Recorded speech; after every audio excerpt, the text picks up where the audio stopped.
Hi guys, it's Melissa from Melissa vs. Fibromyalgia here, and I wanted to quickly talk today about labor and fibromyalgia. Now, it's something that hasn't really been written about very much, so I researched it for the definitive edition of Pregnancy and Fibromyalgia, my book, which I released in the beginning of April as a definitive edition. I bought it out first in November, and then it was just kind of itching at me that there was much more to say, so I bought out the much extended edition. And in there is a chapter on labor, but there isn't a lot of data around. And as someone who's had two very long labors, but not really at the fault of my own body, the positioning of the babies was what caused me trouble. I don't have that much knowledge to share in this area, but I've been thinking this morning. I was watching a video by a labor and delivery nurse who was talking about using Swiss balls in labor, and it just got me thinking about things like the fact that labor is considered the ultimate exercise. And when people say things like, fibromyalgia doesn't affect labor, I feel like maybe that's not really the case, because people with fibromyalgia often have an exercise intolerance. There's only a certain amount of exercise I can do before I get just very tired, and there's only a certain amount I can do before my body will just shut off.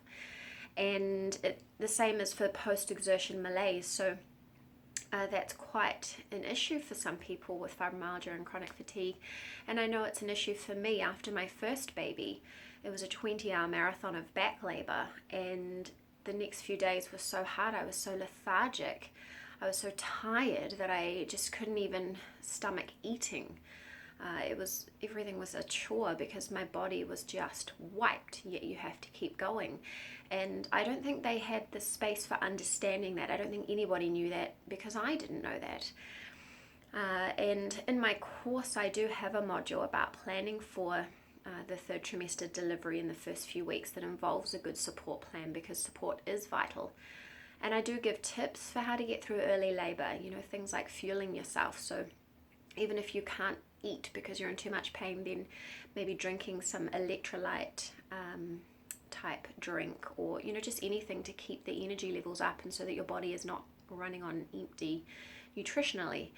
But it's a lot more complex than that, and I really think that by accident over two labors I realized how much I needed my husband there to help me. And in the second delivery, it wasn't even that he was doing that much, because the nurse was so amazing that first night.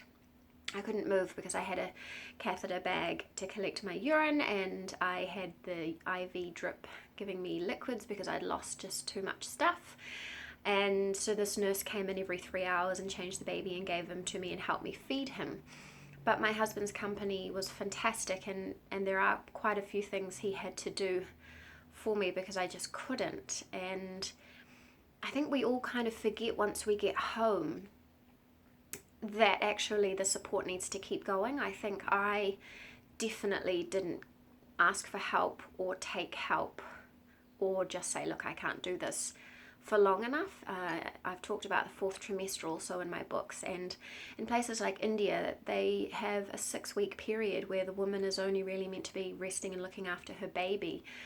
And this, I must imagine, has great effects on breastfeeding rates and the ability to breastfeed and that recovery rate. And even if it was only a 2-week period, I feel like if we gave ourselves that grace period, it would really help us with our recovery. But I just wanted to start the conversation around labor. I want people to share their stories. I want you to share any information you've read. I think that this is an issue that we need to look more into. I think we need more knowledge in this area. And I'm going into a third labor later this year, and I'd really like to take some more information in with me, and I'd really like to take some tips in to try them and then let you know how they worked. So let me know any tips. Come on over to the Pregnancy and Fibromyalgia Facebook group. My brain is fogging today. But come over to the group if you haven't already and let us chat there. I'm going to post this video on YouTube as usual, but also in the group so that we can chat privately in the comments, because I don't think this is something everybody wants to talk out loud about. And let's see if we can get some more knowledge together about this. Now, I mentioned my book. I'll put the link below. If you like what I'm talking about, if you like hearing about pregnancy and fibromyalgia, please click like below and please subscribe so that you can catch all my videos and check out the other ones. All right, I'll see you next time. Bye.